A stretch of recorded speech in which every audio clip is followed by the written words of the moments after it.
छत्रपती संभाजीनगरमध्ये जनगणना मोहिमेची जबाबदारी पार पाडणारे शिक्षक किशोर समुद्रे यांचे शनिवारी अचानक निधन झालं। दिवसभर कडक उन्हात काम करून घरी परतल्यानंतर त्यांची प्रकृती बिघडली आणि खाटी रुग्णालयात त्यांना दाखल केलं असता डॉक्टरांनी त्यांना मृत घोषित केलं। या घटनेनंतर शिक्षक संघटना आक्रमक झाल्या असून समुद्रे यांना न्याय मिळावा अशी मागणी करण्यात आली आहे आणि न्याय मिळत नाही तोपर्यंत मृतदेह ताब्यात घेणार नसल्याची भूमिका नातेवाईकांनी घेतली आहे।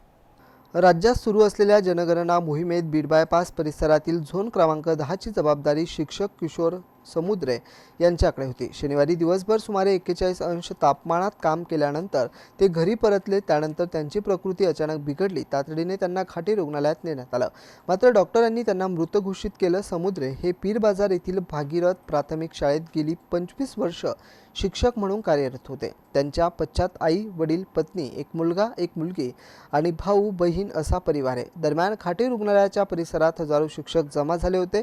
विविध शिक्षक संघटनांच्या पदाधिकाऱ्यांनी या प्रकरणाची सखोल चौकशी करून समुद्रे यांच्या कुटुंबाला न्याय आणि आर्थिक मदत देण्याची मागणी केली।